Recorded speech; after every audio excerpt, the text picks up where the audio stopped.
Good night. Welcome to our weekly Black History Live. And tonight we'll be talking about what happened after life on the plantation. What do you think happened after life on the plantation? I'm setting up my phone so that I can respond to any messages in the chat. Give me a moment, please.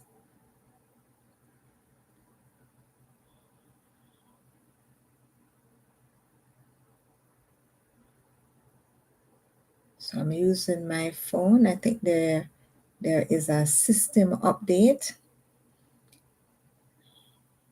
Okay. That I think there's a system update that I need to do.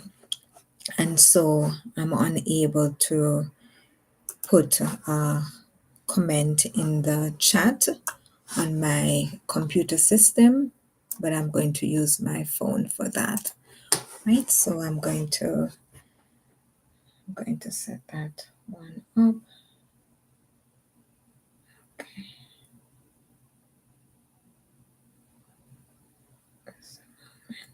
All right, we move on. All right. So good night to you once more. Welcome to another Black History Live. I'm your host, Posha Malcolm. I create Black history content to inspire and motivate. Before we begin, this live is for informational purposes only. I'm on a learning journey just like you. I may not pronounce every word perfectly, but what matters is that we are uncovering the history, the lessons, the inspirations behind these stories. Last week, we explored on the plantation. We talk about what, you know, the enslaved persons have gone through, what happened, and, how their environment was. And so tonight we're journeying into the period beyond emancipation, the struggles, the rebuilding, and the resilience that shape generations to come. Life after the plantation. Let me just look.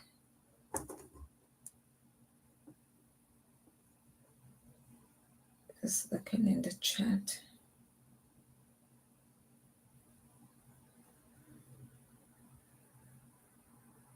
Okay. Give me a second.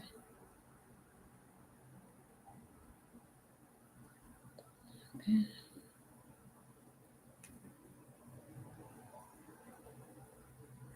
All right, I'm not able to see the chat. Not able to see the chat also on my phone. Ooh, not sure what to do. Hold on. Hold on. I may be able to access it otherwise. Okay, so give me a moment.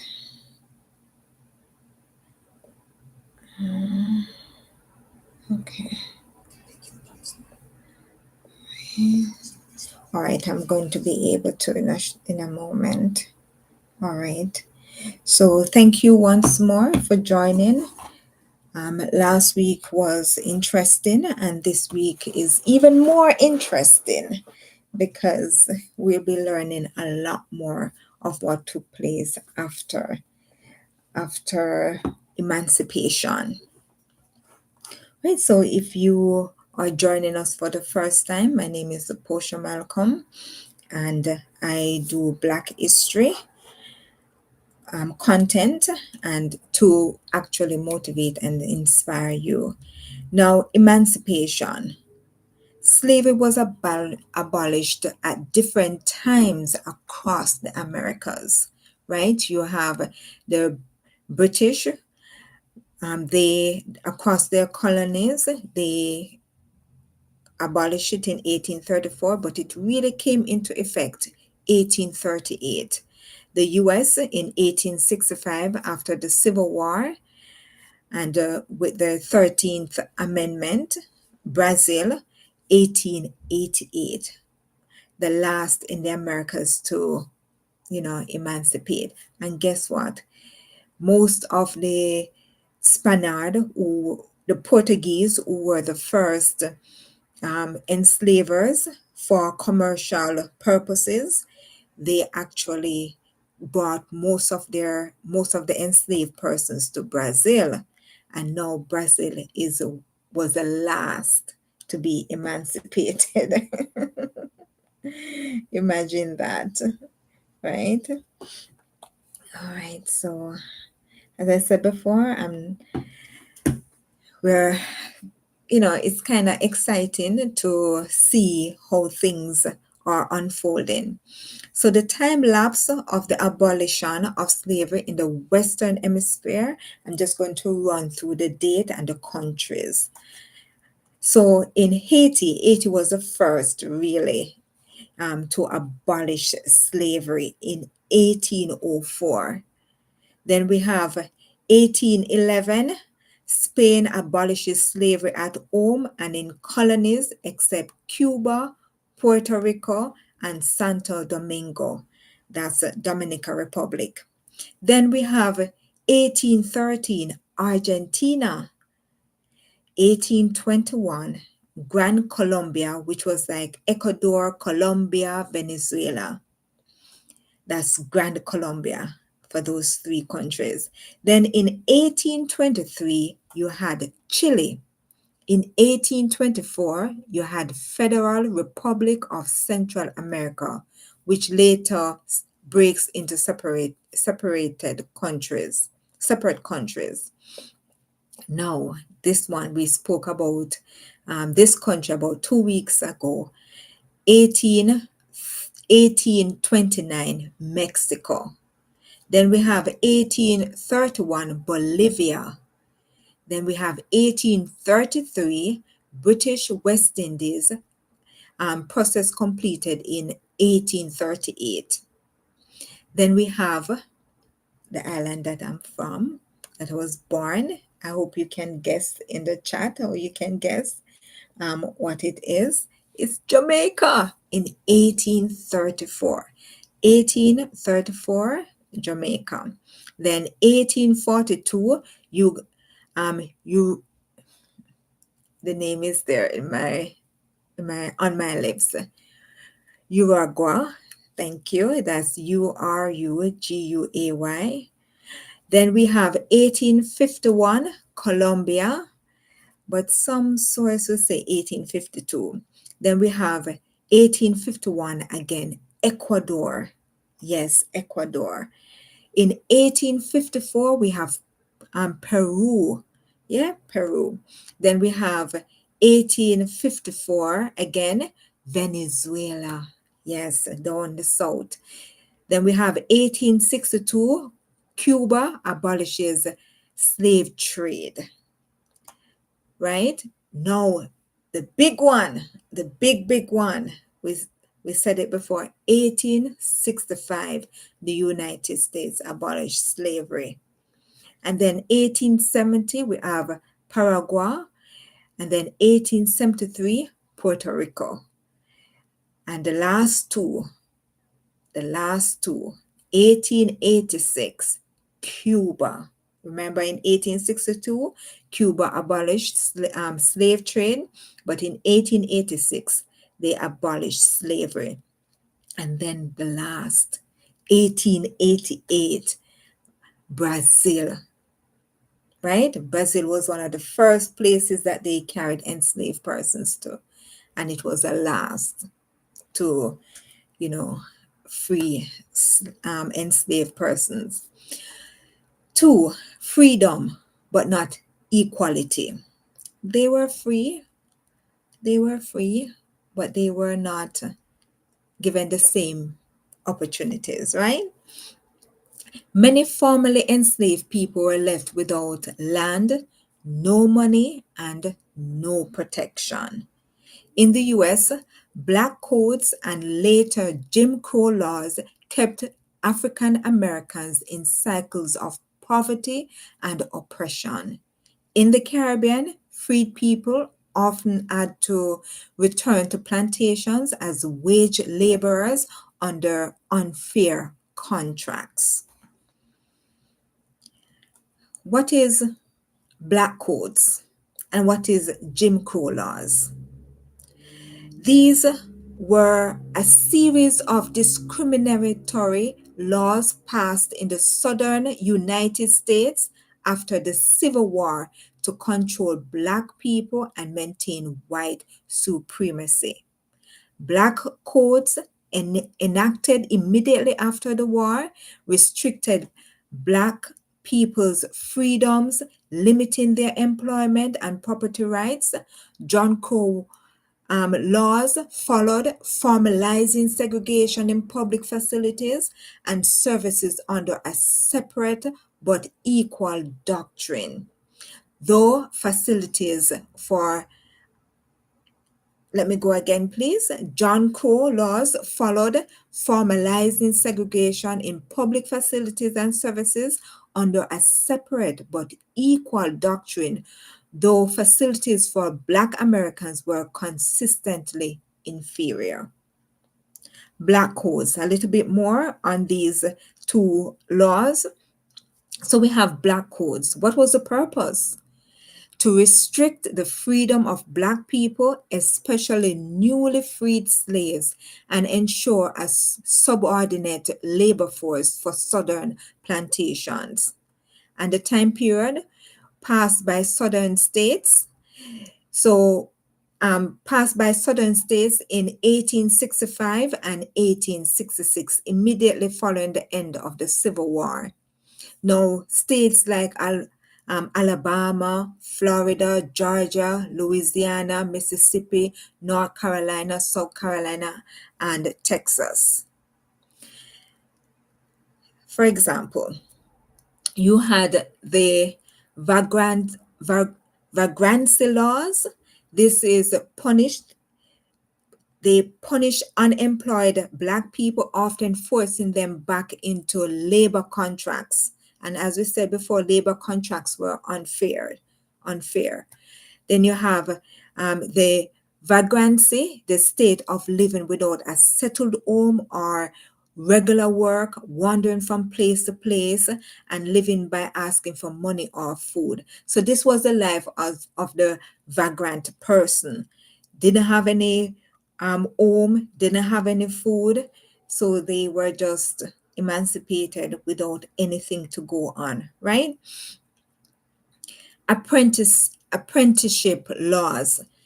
This one, it allowed white employers to claim Black children as apprentices to, stay beside them and observe and do and help them out, right? In their task.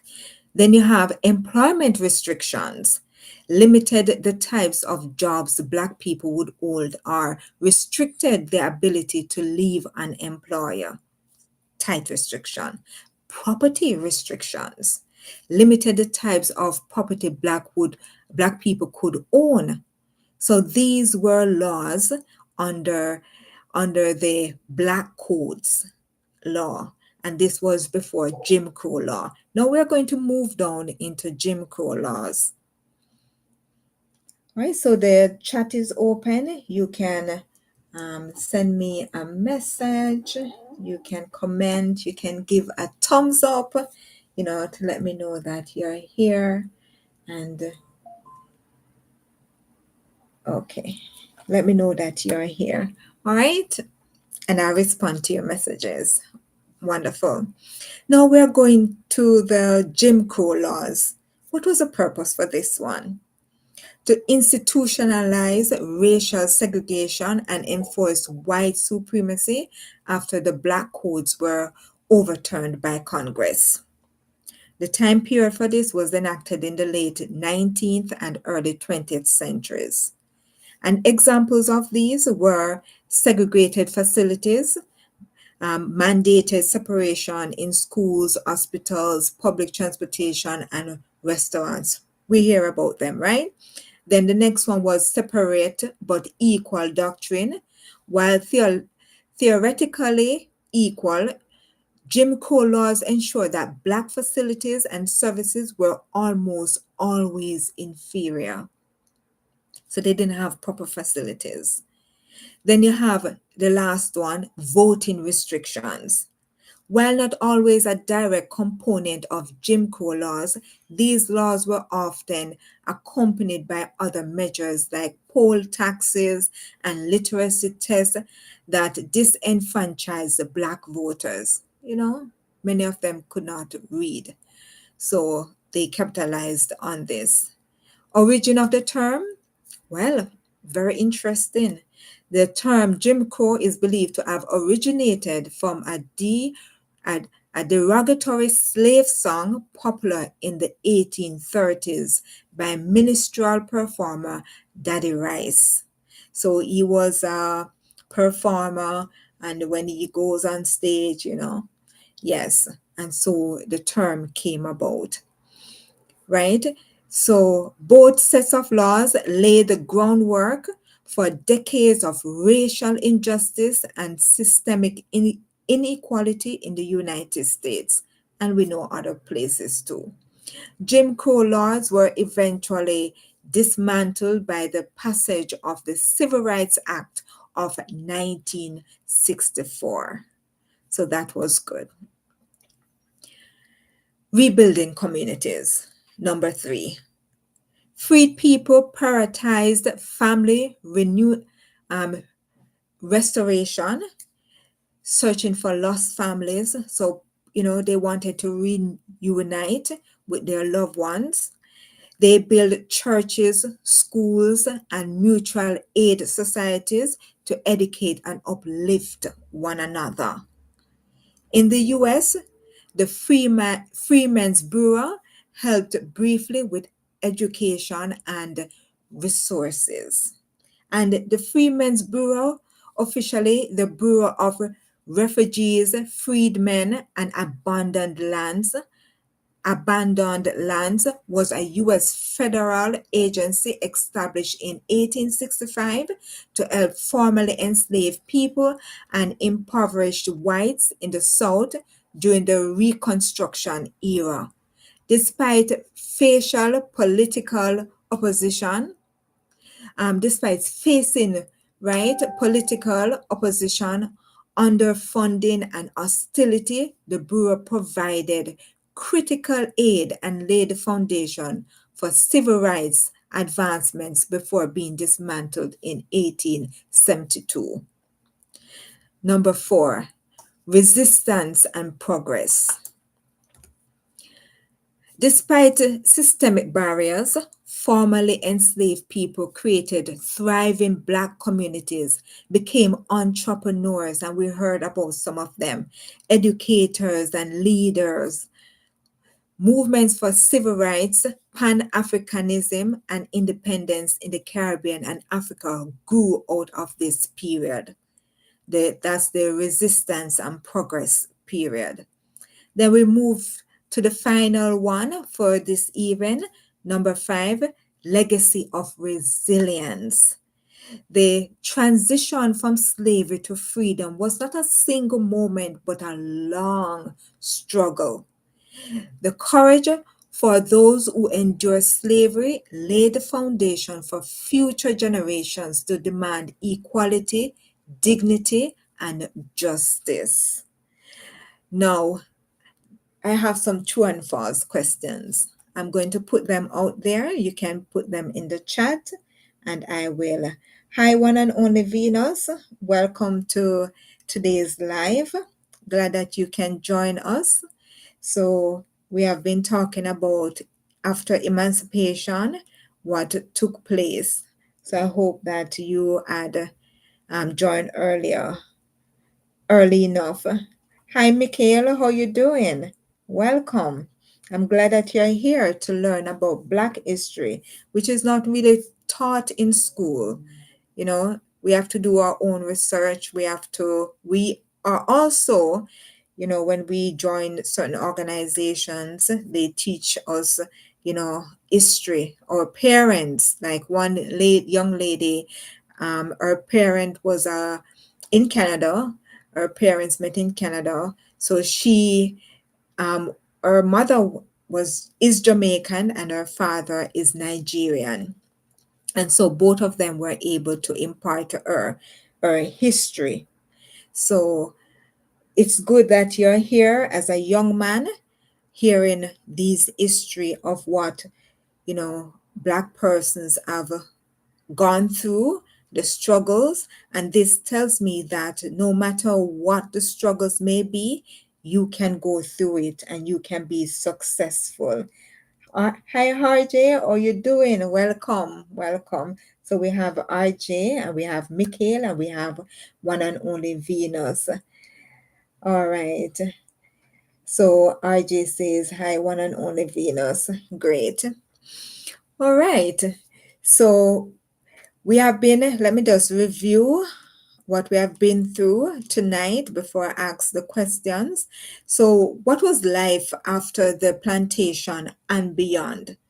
Out of it came emancipation, and three main places that emancipated slavery, abolished it, was the British colonies in 1838, the United States in 1865 after the Civil War, and Brazil in 1888 was the last to emancipate, to abolish slavery.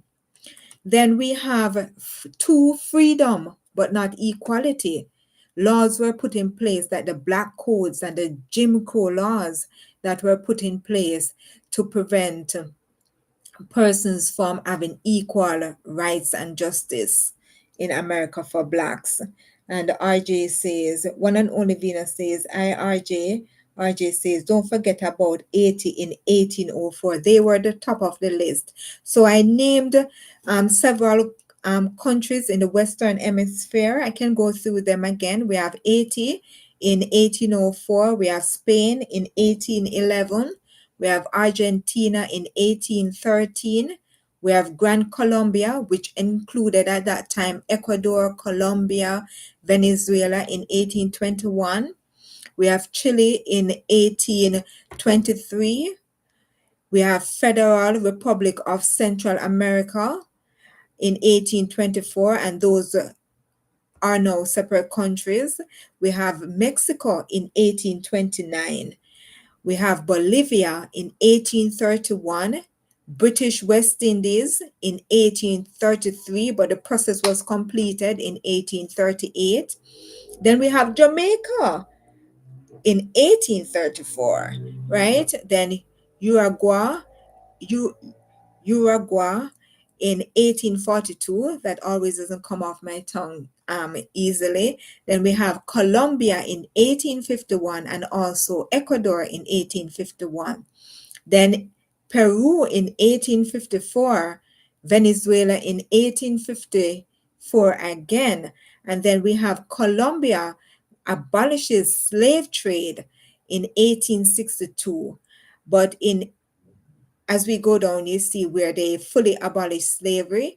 In the United States, they abolished slavery in 1865, Paraguay in 1870, Puerto Rico in 1873, and Cuba in 1886, and in Brazil in 1888. And they were one of the first to have slaves, and they were the last to abolish slavery. So it was very strong in Brazil. And we know Brazil speak Portuguese, right? Now, another thing was freedom, but not equality. They weren't equal. Laws were put in place like Black Codes and also Jim Crow laws that were put in place to prevent that equality of Blacks, equal opportunities.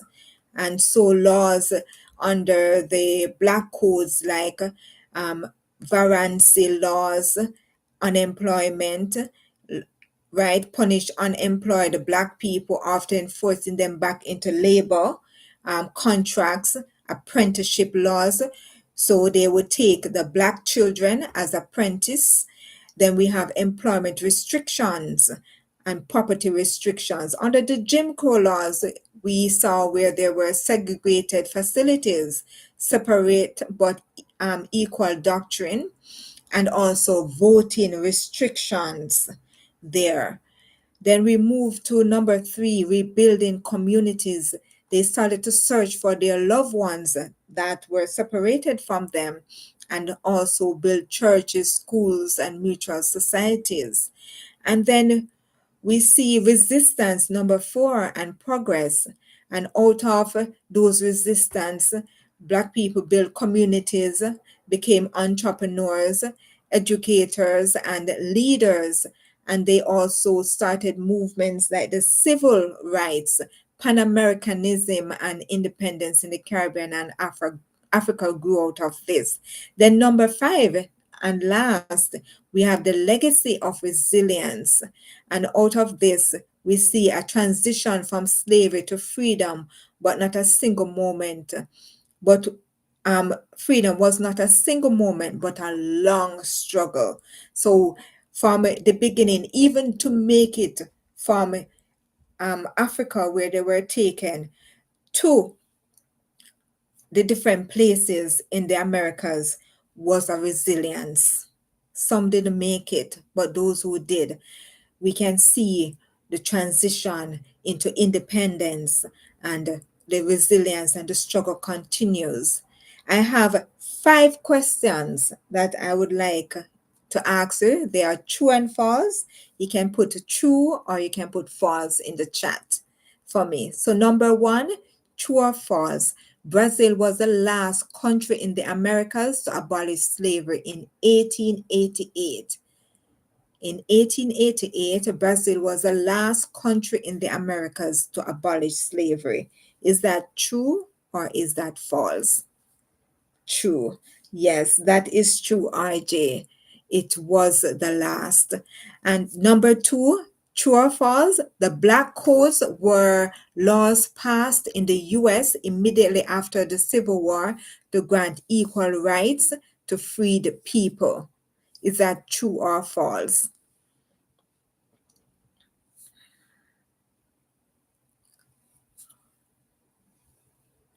What was the purpose of this Black Code? That's where the answer lies. Is it true or false?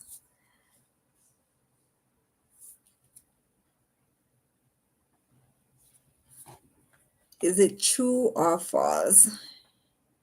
True. All right. So it's actually false. They restricted freedom and forced many into unfair labor. For example, they would take their children as apprentice, right? And you will have unemployment restriction, property restrictions, variancy laws punish unemployment Black people, often forcing them back into contracts, right? So that's what happened under that Black Code law. All right, I think you will get the next one. True or false? The Freemen's Bureau was created in 1865 to support formerly enslaved people with education, food, and housing during Reconstruction. Is this true or false? So the Bureau was created to support education, food, and housing during Reconstruction era. Is this true or false?